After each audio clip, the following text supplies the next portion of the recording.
Hey there, and welcome to another episode of the Brain Set Free podcast. I'm your host, Ryan Walters. So glad that you're joining me. I appreciate you being here as we talk more about faith and neuroscience and how we can change, rewire our brains, and live healthier, happier lives where we experience the mental freedom that we were made for and that we want. And so glad you're here.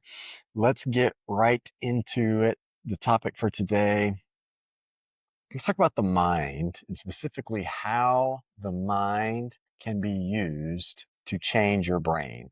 So how the mind can be used to physiologically change the brain. Does anybody ever struggle with focus or attention or getting easily distracted? I do.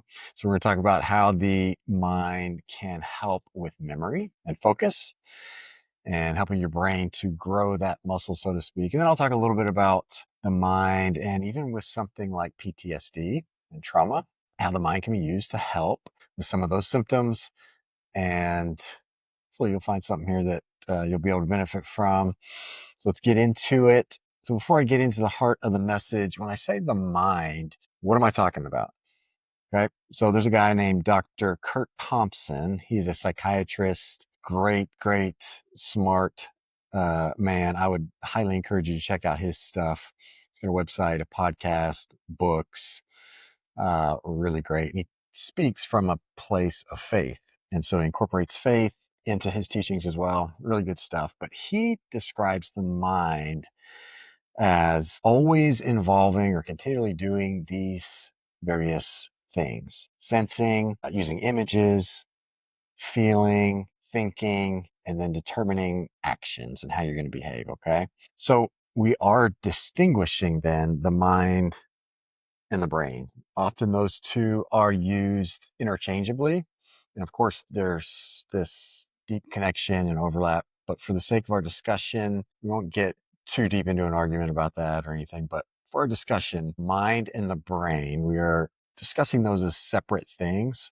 Okay. So your brain is the physical structure, organ that controls a lot of your functioning, supports your life, all of that sort of stuff.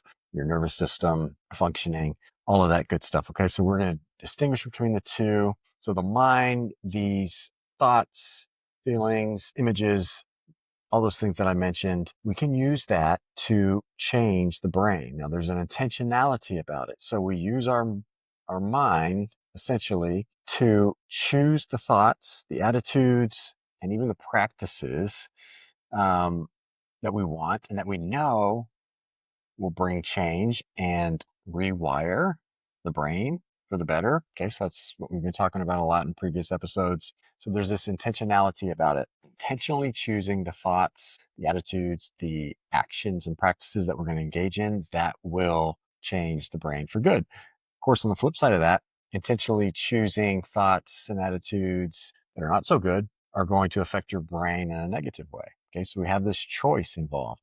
So the two examples I'll discuss about the mind being used to change your brain, as I mentioned, memory and attention, and then I'll talk about PTSD briefly. So getting distracted easily. A lot of people struggle with this. I do, especially if you've dealt with trauma.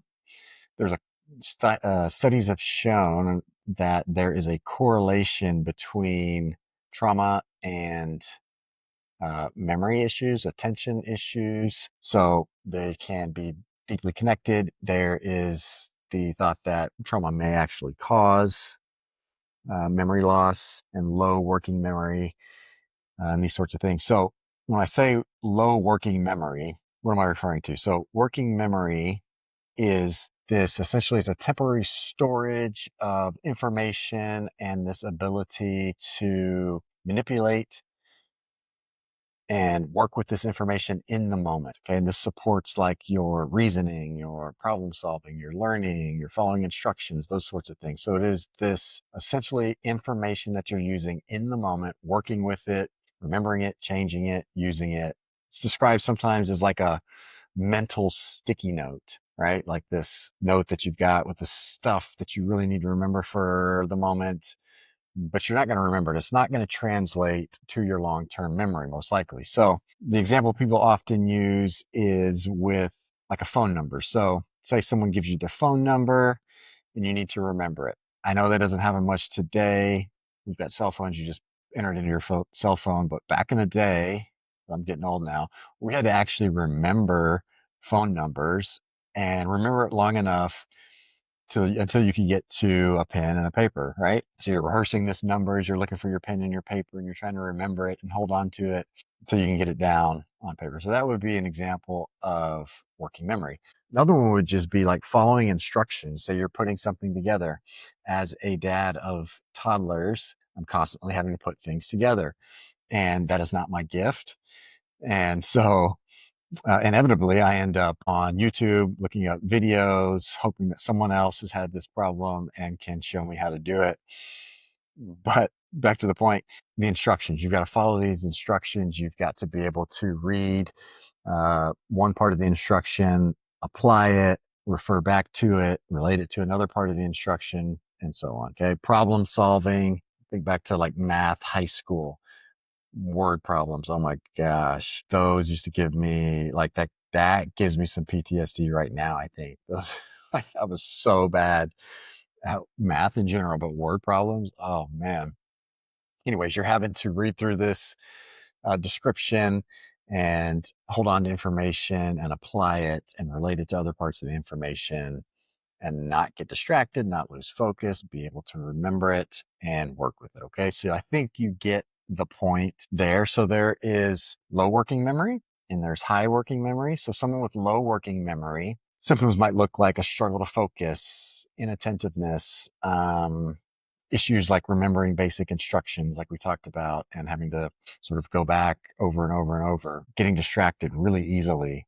So then, of course, on the opposite side, someone with high working memory is able to hold on to that information and work with it and remember it well, so on and so forth. What's really interesting, though, about low working memory individuals versus high working memory individuals, when we see someone that can focus really well and they can remember things really well in the moment and they don't get distracted, we tend to think, oh, they're just really not easily distracted. But the research actually showed that a low working memory person and a high working memory person both get distracted generally just as easy as the other. So, there's a noise, you're trying to work on something, there's a noise, or someone says something, or whatever. Both people are likely to get temporarily distracted. The difference is the high working memory person is able to recover and redirect back to the desired object that they want to be focusing on. Okay. So this allows them to give more focused attention. It's not that they don't get distracted, it's that they are able to redirect that back. Whereas the person with low working memory is going to get distracted, but then not be able to redirect back very well and maybe get distracted onto something else and they're struggling and now they're focused on this. So that's kind of the difference. uh, Definition by a cognitive psychologist, Kathleen Galati. She said a low working memory capacity has to do with attentional control, in particular with one's ability to disengage attention from a distractor. Okay, so that's what I was just talking about. So your ability to disengage from a distractor. Now we think about things like ADHD. Not going to get much into that and how that works. We can do another episode on some of that kind of stuff. But the point is, even someone with ADHD, obviously there's medications, but there are also practices that can be done to improve attention control and focus and improve your working memory. Okay. So as I mentioned, when it comes to low working memory, there is research is showing that there's a correlation between low working memory and trauma.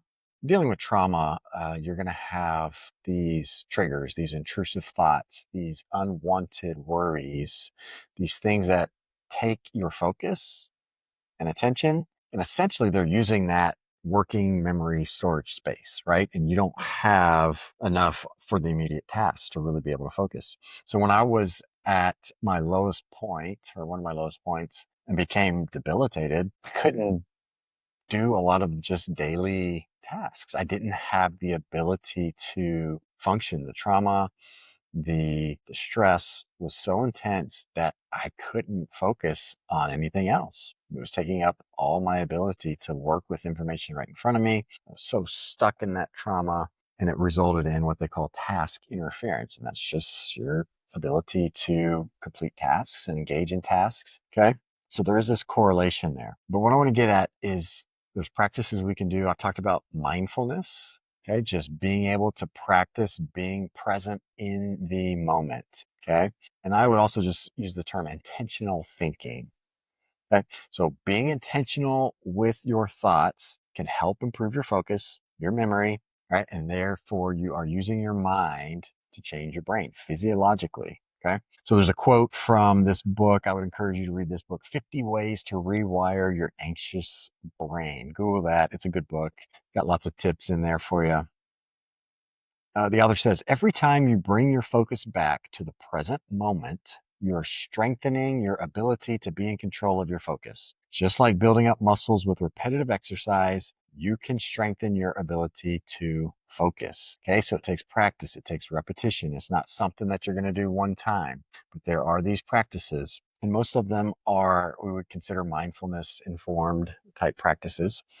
Okay, where it's forcing you to fix your attention in the present and onto something specific. And no matter how many times you get distracted, you gently come back to it, and it begins to build this resilience and this strength physiologically in your brain. Okay, so there's things like practices that I will engage in at times, like writing or journaling about a positive experience in great detail. So take some good memory or some future thing that you want to happen, and you just write about it for whatever, 10 minutes, 15 minutes, whatever you have the time to do.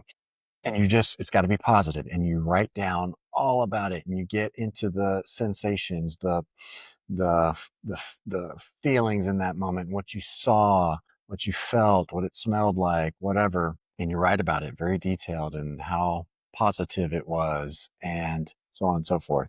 This is a great exercise to bring you into an intentional focus. And it is then, as we've talked about in previous episodes, this positive visualization type work is then helping release those good chemicals that we want in the brain. And it's going to help develop healthier connections in your brain so that you can focus better. So Andrew Huberman, he is one that recommends yoga nidra. I think that's how you say it, nidra.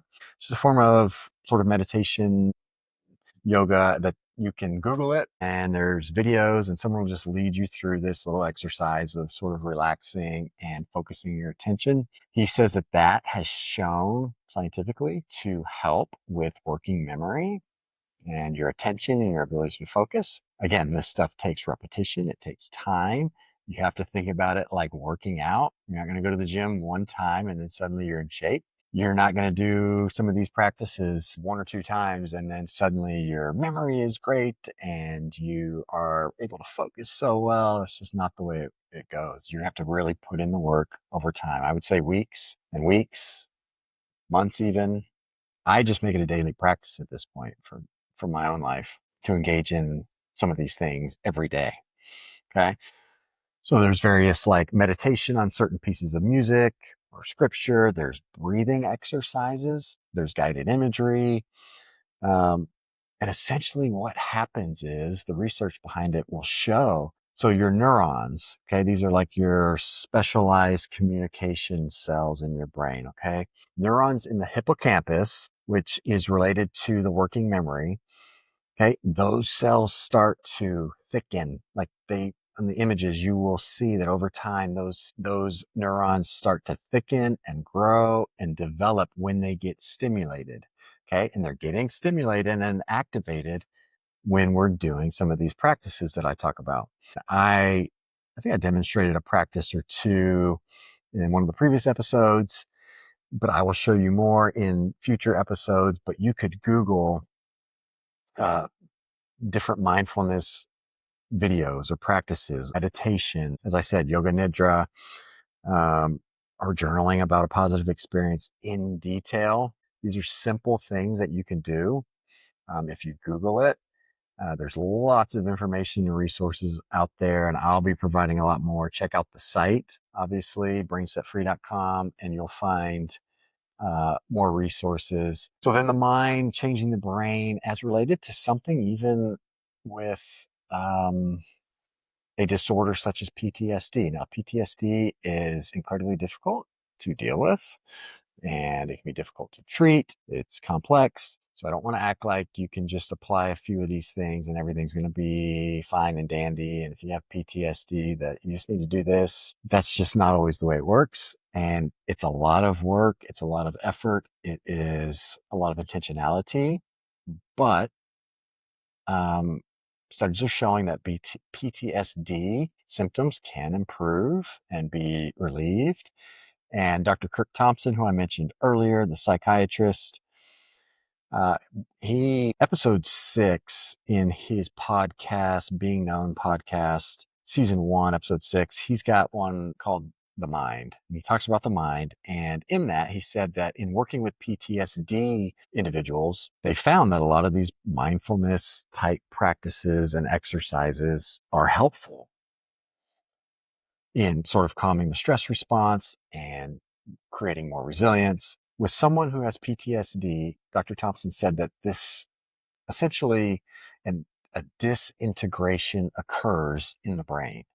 Okay, so you hear a loud noise and boom, suddenly stress response kicks in and it's like taking you back to war zone or something. Or you're around some person who remind you of an individual that abused you. And even though it's not the person may be very kind and warm, yet your stress response gets activated and you're suddenly now struggling terribly and you're into maybe even panic mode.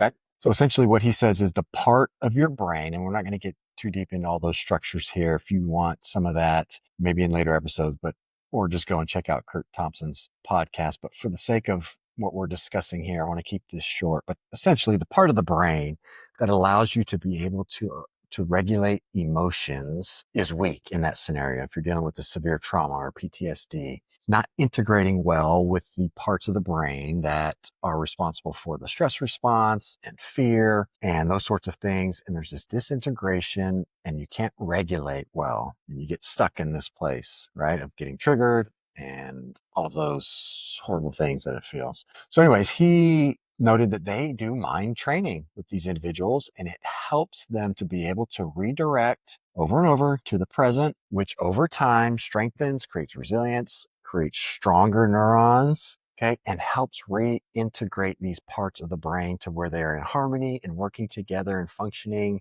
more as they're supposed to, as God intended. Okay, so it is incredible what our brains can do, the ability to self heal, self correct when we will apply our minds and use our minds to do that. Okay. There are things that you can do. Dr. Thompson also mentioned one thing, a practice that is used where someone has a trigger and you will practice in a safe way being in the presence of that trigger. So again, back to the person with PTSD, a loud noise, they will begin to work with that person on being able to be in the presence of that sort of noise, or in this scenario with a person that reminded them of someone related to their trauma. Safely and gradually begin to allow people to be exposed to those triggers and yet be present in the moment. Just feel the feelings, not run from it, right? Not try to fight it. Do some of these redirection methods, and it begins to teach the brain to not be so afraid of these things, that those things aren't threats like our brain has been conditioned because of the trauma to believe. Okay, so one of those activities that I've done tons and tons of is called exposure response prevention therapy. If you have OCD and you've met with an OCD therapist, you know what I'm talking about. That is essentially facing your fears. Whatever those triggers are that terrify you, that cause you to go into panic and distress, it's essentially exposing yourself to those in a safe way and strengthening your brain. And we'll talk about ERP in another episode as well, especially if you deal with OCD or intense anxiety.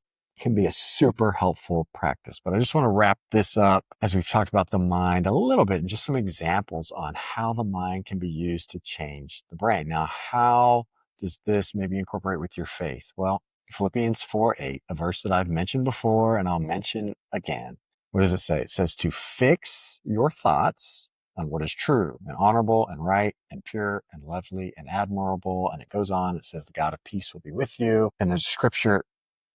It also says that we should be transformed by the renewing of our minds. Okay, so be transformed by the renewing of our minds. These scriptures are talking about using your mind to be transformed. Philippians 4:8, fix your thoughts. Fix. There's an intentionality there. When you're doing these visualization practices, when you are working on attentional focus, doing meditation, you are fixing your thoughts on things that are good and present, and it is working in you. It is going to create a deeper peace in your brain physiologically. It is going to bring transformation. And so it's not just a nice verse to think about. Like, fix your thoughts, as I mentioned, intentionally directing your thoughts in specific ways to things that are good and lovely and beautiful. And it's going to begin to affect your brain, which will bring that transformation that we want. Okay. Again, this doesn't happen overnight.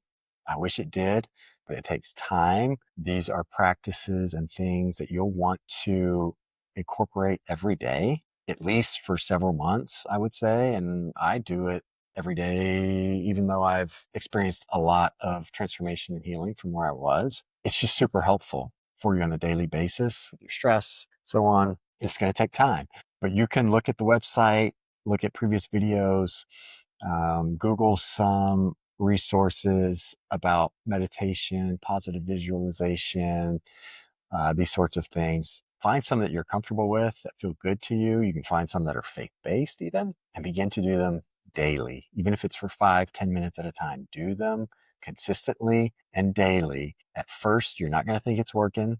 You're going to think this is dumb, but you got to stick with it. That's what happened to me. I used to just struggle with the consistency. I thought, this is silly. What's this going to do? I don't feel any different. Give it a few weeks, give it a few months, and I really believe it can be huge for you in your life. So thanks for joining. Next time we'll have another good discussion, I hope. Comment, let me know what you think, reach out, check out their website with resources, and I hope you have a great day, and thank you again for joining. Talk to you soon.